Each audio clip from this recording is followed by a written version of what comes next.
We show up to work and the chains are on the doors. The bank's got us locked out. We cut the lock basically and let the staff back in and said, just give us today. Nothing gets accomplished without risks. You look at a lot of extremely successful businessmen. There's a lot that have been bankrupted of $100 million companies and they've lost it all. But 3, 4, 5 years later, they build it all back up. You got to commit to it. You got to be loyal. And if you put in that time and you work hard, the opportunity is going to come your way. Welcome to the Sask Entrepreneurs Podcast. Today's episode, we have a very exciting guest, Jay Sullivan, who is the president and CEO of HBI and has been part of that organization for more than 20 years. Jay started his HBI journey in the warehouse and worked his way through the company all the way to the top. He became the primary owner of HBI in 2018 and understands every aspect of HBI and the office solutions industry. Jay has revolutionized HBI and grown the company into the successful business it is today. He is a thoughtful leader and promotes positive culture and work environments that staff are proud to be part of. Jay, welcome to the show. Yeah, thank you very much. So Jay, tell us a little bit about your background and also what HBI stands for. About my background is, so I've been in this business or this company for 22 years now. I actually started here as a warehouse driver, delivery driver, warehouse employee. At that point, I was, kind of in between jobs. I was a 20-year-old kid looking for something to do. It was kind of a summer job I was going to jump into. And from there, this company was expanding and going places. So I worked to stay on here and got a job in sales. And my first 5 years just kind of grew my sales business. From there, in 2008, I became VP of sales, also became a business partner at that time. And then from there, just kind of worked my way up. And, in 2018, I became the majority shareholder. I guess over the last 5 years then, I had bought out about 3 different partners. And now I am here today as president and CEO. So it's been a crazy run and completely unexpected when I would have started here 22 years ago. So. Wow. So let's get into your backstory here. I mean, obviously you started off about 22 years ago and you took over the company over time. So tell us a little bit about that transition. How did that happen? So 2008, we were part of a company that was called Brennan Supply. At that time, Brennan was, really originated, I think started about 1969, and they were really just an education company. They were education supplies, education furniture. From there, we grew, we started into the furniture business, started into commercial stationery. But in 2008, Brennan Supply went bankrupt. In the trying year or 2 years before that, and, it's a crazy story. We show up to work and the chains are on the doors. The bank's got us locked out. And we cut the lock basically and let the staff back in and said, just give us today, get to work and keep on going. And nobody really needs to know what's going on. And, by the end of that day, there was myself and I think it was 4 others in a company out of Calgary named Heritage Business Interiors. And we all partnered together to take the company out of bankruptcy and kind of grow it from there. So experience was crazy. The risk was crazy. I had friends, I had family, I can't believe you're investing in a company that just went bankrupt. Like, what do you see in this? And, my wife had no hesitation. I said, I'm going to do it. And she's like, do it. I believe in you.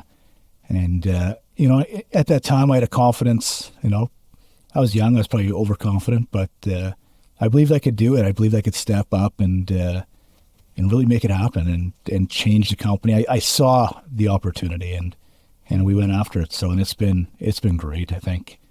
At that time, we were probably a $6 to $8 million company, and nowadays we push, $23, $24 million. So, wow. As an entrepreneur, you have to be overconfident because you have to see the vision that nobody else can see.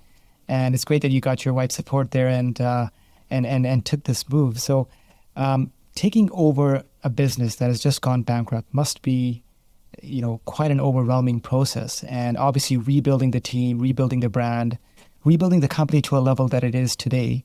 Tell us about the journey. So I think if I go right back to that and that that next day, the second day after it, and we just got going. So, we kind of had to rehire all the employees under a new company. And at that time, I think we made 28 different offers to employees, or 28 employees stayed on with us. To this day, probably the best part of that is 23 are still with us. We've lost some over, retirement and nobody's really left of that group, that core group. It was just retirement or just different ways of moving on in their life and their career. And that helped. But when you get into those first couple of years, the staff is timid. They're always in the back of their head. They're worried, are we in trouble? Is there issues? Do we have money? Or, I'd have instances where you'd pull the purchasing team in and you're like, you're good, relax, spend, buy. And they're like, are you sure? I'm like, yeah, like there's no hesitancy here anymore. There's no issues. And really it's gaining their confidence, right? Really allowing them to, have the confidence in the company, take control and, lead their areas. Right. And that's been crucial to us. I think when I tell that story, out of the 28, I still have 23. It's amazing. It's amazing that those people stuck with me that long. And I think the biggest part of this company, no different than myself working my way up, majority of my staff, if I look at pretty much anybody in a leadership role right now, they have come from the bottom or come from a different job.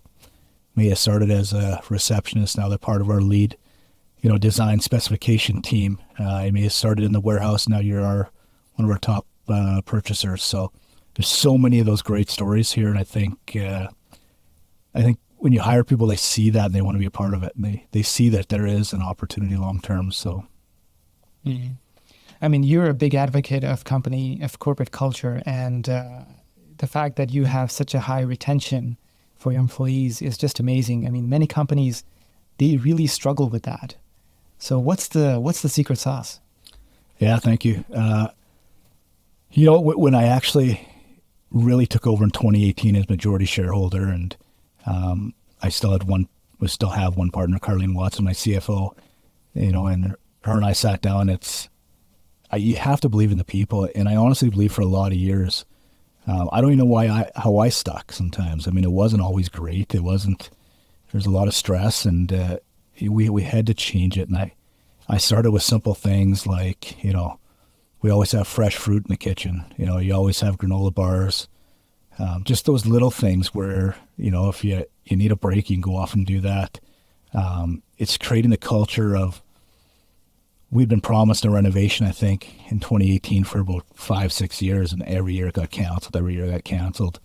So when I gave my opening remarks to the company, I said, the renovation starts today, and we're going to go through it. And, and shortly thereafter, COVID hits, but, it allowed me to keep my staff working, and they helped tear down some walls and do some of the tear down and allow us to get ready for that reno. And we did a substantial reno.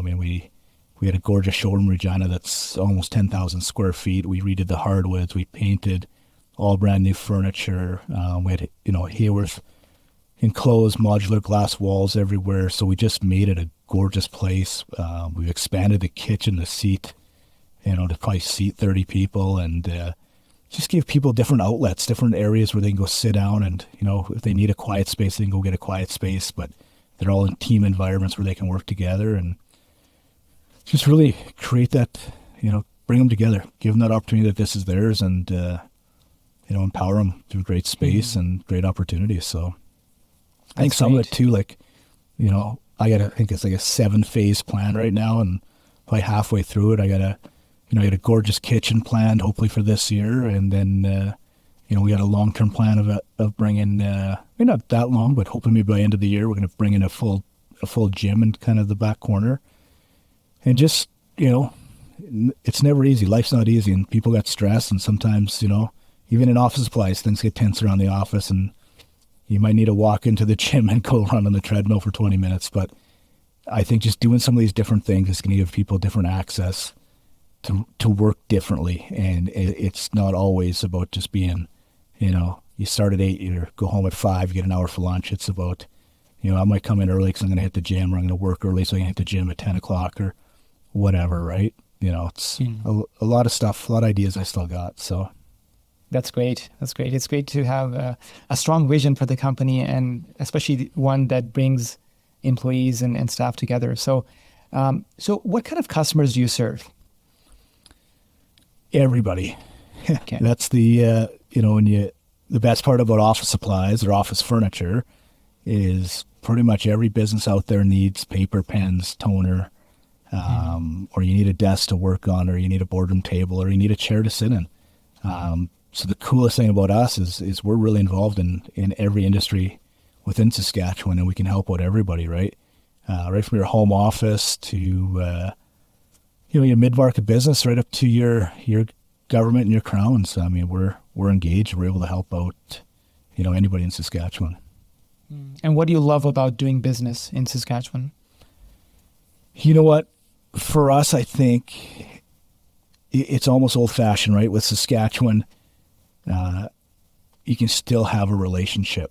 I think for us, if I look at some of my, similar businesses in other markets and bigger centers, they don't do their business the same. They're not out and about meeting people and talking to people. And for me, that's critical, and I push my sales team to do it. And, even my delivery drivers, my warehouse guys, you want people that want to talk to people and build a relationship. And I think Saskatchewan still has that. It's still got that almost that small town feel to it. We're a big center, we're growing fast, and this province is doing great things, but right, relationships still key. It's not all just based on lowest price or, it's based on a great company that's going to provide a great service. I mean, obviously the industry that you're in is a very competitive industry, and, you have some big players like Staples and, that are really taking a good chunk of the market share. Yeah. So what is the unique value proposition that separates HBI from its competitors? You know what? I think if you think about it, if you talk to the Staples, I mean, they're a huge conglomerate all over the world. With HBI, we know Saskatchewan, and we make the joke sometimes that it's a million people in a million square miles. You know what? Is that a complete exaggeration? Yeah. But I mean, it really tells the story that, if you look at Saskatchewan, I mean, between our two big centers, there's maybe 600,000 people. In rural Saskatchewan, there's another 600,000 people. How can you support all those people? What can you do differently, right? And for us, we all compete at the price. I mean, our price is the price. It's all around the same. Who can provide that, that top-end service and really treat the client right? And I think that's probably one of the biggest things we do. And, for us to even, what we've really done the last 3-4 years is take, centers like Prince Albert or Swift Current, where we used to have our own delivery teams. I mean, Yorkton.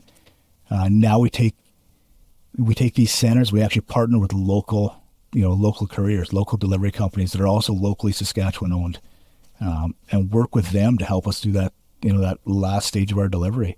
And I think if you're providing, for a company like us to provide this support into these smaller communities and provide, this dollar value, this spend, and really support these businesses, it's critical, right? And, you can't just focus on Regina and Saskatoon. You got to be able to focus on this whole province, and how do you get stuff out to rural Saskatchewan? Delivery it's tough. It's a real challenge, but I think we do it better than most, and we really, really understand our province. So since you've come on board in 2008, 2008 was the year that you took over the company along with some partners, and then 2018 is when you bought out, you became the majority shareholder. So over the years, you've had some challenges in growing the business. What were some of those biggest challenges that you faced? I think sometimes, in our industry, people don't always, who is HBI, or previous to that, who was Brennan. You may have known them, if you were in facilities and you bought furniture, you dealt with companies like ours, you knew who we were. If you're the office manager or someone like that buys stationery, you knew who you were.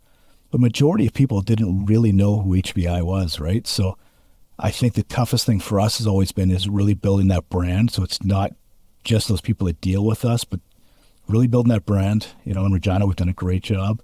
I think our weakness right now is Saskatoon, and we're really pushing hard to really establish that brand in Saskatoon, and work with a lot of companies. And we've partnered with the Blades, we've partnered with the Rush. Have a great partnership. It started in Saskatoon with Sask Abilities.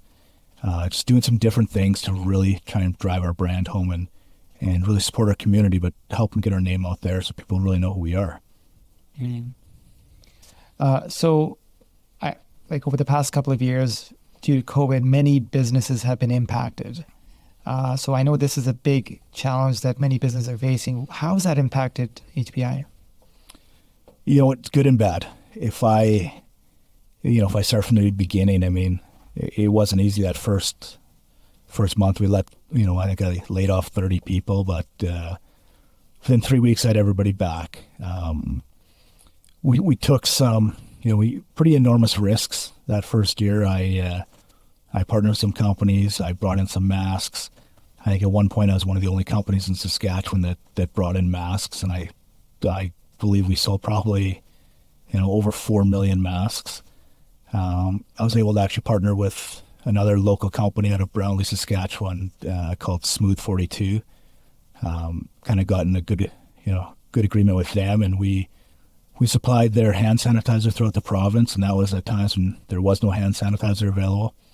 So that was a good part of it. We were able to really grab some items when there was absolutely no business. Like there was zero sales, there was zero office supplies, zero furniture, and really keep the company going, keep the staff going. I think probably one of the best things that came out of it is the ability to hire great people.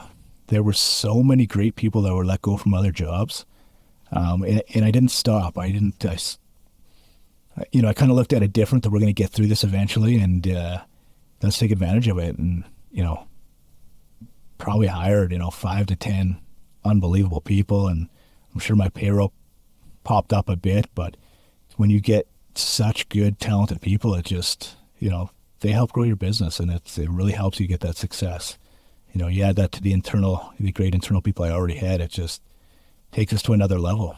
If I probably go down to the downside of this now, it's been, the first year, which is crazy. I survived it and did so well, and we had so much success. And but the longer this goes on, this last year has really been, it's been a struggle, right? I mean, right from the fact that if I look at it now, I got, it seems you got 10 people gone every day with COVID or close contact or symptoms, and it's tough. So, the ability to work from home has been great for us. But, now it's the transportation, or you can't get product, or what a standard lead time was, on furniture was 4 to 6 weeks has now become, 10 to 25 weeks. So it really changes that outcome. And, and then all of a sudden you get product in, but you get, say, half or 3/4 of the product in. So you're like, well, do we start the job and hope it shows up? What's that next phase, right? How do you get through it? And, so this year's been tough. I find right now, hopefully this is getting towards, maybe the end of it or closer to that period, but it's tough finding good staff, or tough finding staff right now. There's not, you put some job ads out there and there's just not a lot of applicants. And so it's been tough. This last 3 months has probably been 3 of the tougher months we've had. And just emotionally, it's been tough on me. It's been the stress and trying to keep calm and not get too stressed out, and still trying to lead, but trying to find a way through it, right? And, you get your eyes, looking towards the future and continue to go, but we got to survive now too, so. Mm-hmm. Well, there is light at the end of the tunnel, and I love the resilience that you actually had when, obviously COVID hit, and you looked at some opportunities that were able to essentially thrive, make the business thrive over the period of the initial phase. But yes, I mean, the longer this goes on, it does become quite challenging for a lot of businesses. I mean, it's tough to say what's going to happen in the near future because of the fact that, now we have another variant that is in the, is in the environment, and it's creating havoc. So it's a challenge for many businesses. And I would imagine that because you also deal with a lot of businesses and organizations, those customers are also not, coming back to you to reorder their supplies. Absolutely. That's the next part of this.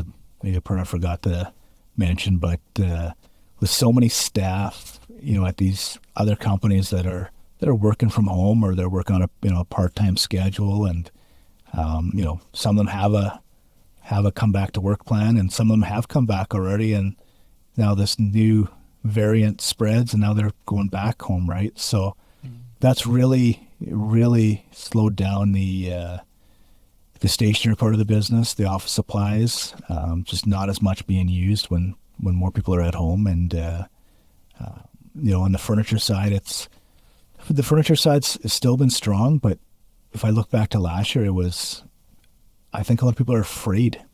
They're afraid to make that purchase and spend, buy new furniture for their staff, because they don't know what's going to happen. They don't know long term, is this the right move? Am I buying this and then we're never going to come back to the office, right? So there was a lot of hesitation there for probably 5 or 6 months. I think if I look back last year from maybe April to August, there's so much hesitation amongst businesses, and absolutely understood.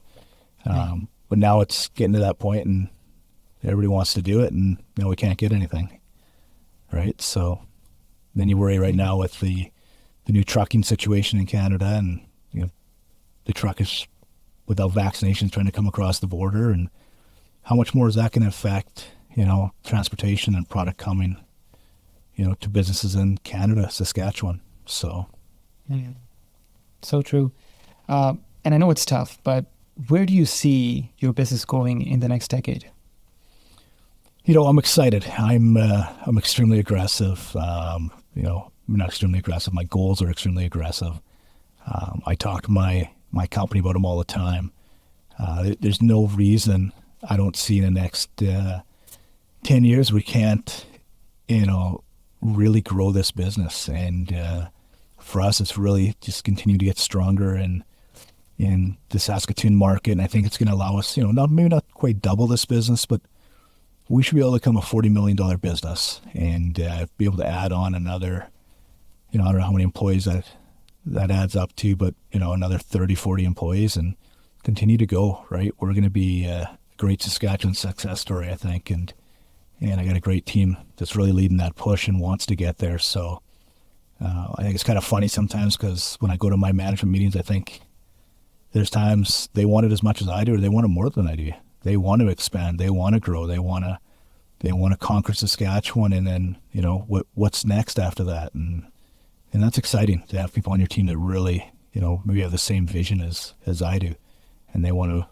to accomplish some of those great goals. So it's exciting. I see a bright future. I mean, the path we were on prior to the pandemic was amazing, and the growth and it was unbelievable how great it was going. And we took the opportunity to invest in NetSuite by Oracle, which to us it was a huge investment for a mid-market Saskatchewan company to spend what we spent on an ERP and new website. But it's a risk we had to take. I didn't really see it as a risk. It was an opportunity, and we jumped on it right off the bat, and it's been really good for us. And I think I think HBI is on the leading edge of technology in this industry. There's not a lot of companies that we're dealing with that have the same level of technology that we had. And honestly, it was due. We needed a change. We needed to take that step, and our old system was pretty outdated, and it's exciting. It's exciting to keep it going. And, we're barely scratching the surface of what the system can do and how much more it can do for us.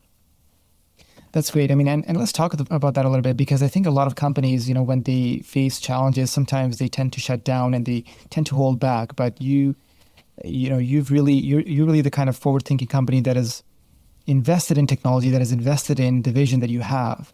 So how has that helped lead the company forward?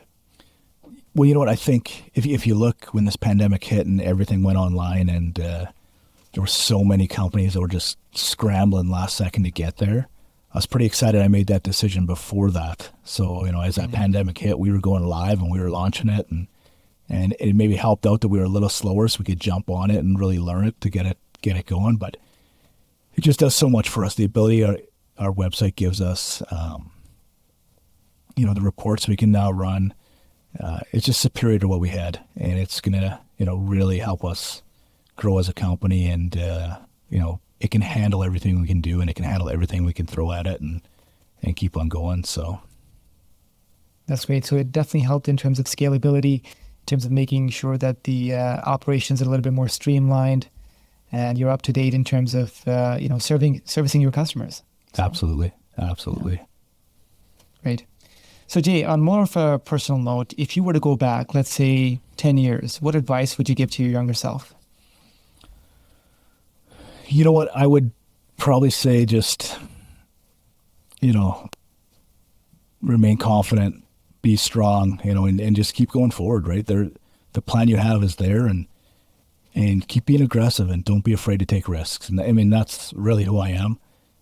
But it's just, it's funny because I always tell my kids, anytime we're, if it's, relates to schoolwork or relates to sports, I always say, what do we do better? We're going to outwork everybody. No matter what, we're going to outwork everybody. So even if we don't end up doing the best thing we can, then we're going to outwork everybody, right? And that's always what I've said. And it's just, continue to move forward, be confident, be aggressive, and take those risks. I mean, nothing gets accomplished without risks. And you look at a lot of, extremely successful businessmen. There's a lot that have been, bankrupt, that have, had 10, 20, $30 million companies, $100 million companies, and they've lost it all. But 3, 4, 5 years later, they build it all back up, right? Because they're not afraid to take that risk. And it's, I think that's one of the biggest things. I have a lot of people that I'm pretty sure look at me, shake their head when they, I tell them the next step I've done, or, HBI's not, now bought our 4th building, but we need the space. So why don't we buy that building and continue to grow and be an entrepreneur and really, have different avenues to protect you. So it's probably my best answer on that. Yeah. And then based on your experience and the challenges that you've overcome, if there was one big takeaway that you could give to our listeners, what would that be? You know what? And I made a comment on it previous, there's times when I don't know if how I stayed sometimes, right? And how I've had some great offers, or how I continued to fight through and was able to climb this ladder, right? But I think a lot of it is I committed to this company. I committed to my sales job originally, and I had friends that said, why are you doing this? It's not there, or you're going bankrupt or whatever. Why are you taking these risks? And I think at the end of the day, you got to commit to it. You got to commit to it. You got to be loyal. And if you put in that time and you work hard, the opportunity is going to come your way, right? And who knows what opportunity that's going to be, whether, it's an opportunity I had to buy the company, but there's going to be an opportunity for you, and people notice it. When you're doing well and you continue to work hard and continue to stay loyal to the company, people notice that. I've had multiple offers in the past for other careers, but I couldn't leave. I had a great career here, and I think I was pretty proud because I built it too, right? So it's when I started with my sales, I had 0 sales to start with, and you grow it, and I think you're just proud. You don't want to leave it, right? So you commit to it and continue to make it better. So and you work with so many great people, and even your clients, you meet so many great people and so many great relationships that it just evolves over time. So yeah. And opportunity comes to those who are prepared. And I think it's a matter of, keeping that mindset, that positive mindset. That sometimes, as an entrepreneur, it's tough because, you face so many dips in your business. And, things change, times change, economy changes. And you have to kind of, stick to your vision and basically make sure that you go work at it. So absolutely. It's so true. I mean, I look at, my wife and I, we bought our first house when I was, I think, 24. And when I made that investment, something just almost took over me. I was so excited. And it's like, hey, well, how can I make money on this? Right. And I sold it within the year and made $20,000. But over that time, my wife and I, what really helped us to get started is we flipped, we're still working at HBI, but we flipped 12 houses on the side, right? And we would do, 70% of the work, and it was exhausting times, but, that's what gave me that go ahead. And I don't know, something took me over, man. I was excited. I love property and the opportunity to do some renos, and I'm not great at them. I pass that on to somebody else now, but but no, it's a cool opportunity. And correct me if I'm wrong, but you recently purchased a property here in Saskatoon as well. I did. I actually have, we have 2 properties there. So actually neighboring units up on Marquise. And one is got majority of our warehouse. Actually, one is all full warehouse. The other one's got about a 6,000 square foot space, but about 50-50 office space and warehouse. We just needed to add more office space because we were running out, and we bought the second office space, or the second space for warehouse. So it's good. It's been exciting, and you know, the craziest thing is I bought 2 buildings over COVID, but you know, which who knows, most people probably wouldn't have done, but I saw that opportunity, and we had to have them. You know, for us to grow and move forward, we needed the space, so we took advantage of it, and we did it. It's been good so far and continue going. So that's great. I'm sure it'll pay off because, you know, things will rebound. Things will get better soon. And, you know, that's when you will have an upper hand. So, Jay, it's been such a pleasure to speak with you today. And thank you so much for sharing these insights. Where can people find out more about yourself and contact you online? Yeah, so you can go to our website. Our website is www.hbiop.com. From there to we got our About Us page, and it really shows all my staff, and there are quite a few of my staff anyways that are involved, and gives, you know, talk with them and myself, and then you know, you can buy office supplies off us, reach out to us, or get involved with us in any way on that aspect. Maybe the other way too, you know, and I'm going to give you my phone number because you know, our company number is 757-5678. And I believe one thing we do better is when you phone us, somebody answers. You're always going to talk to somebody live, and it's going to be somebody that's got the power to help you out and make a decision. So that's great. We'll definitely include the link to your profile as well as the website and the phone number on this podcast as well. Jay, once again, thank you so much for coming onto the show today and sharing these wonderful insights. Yeah, thank you very much for having me. I appreciate it. Thanks for listening to Sask Entrepreneurs. If you enjoyed today's episode, be sure to follow, subscribe, and share it with someone who needs a spark of inspiration. To catch more stories and lessons learned from Saskatchewan's business leaders, visit SaskEntrepreneurs.com. Until next time, keep building, keep growing, and keep Saskatchewan strong. Ciao.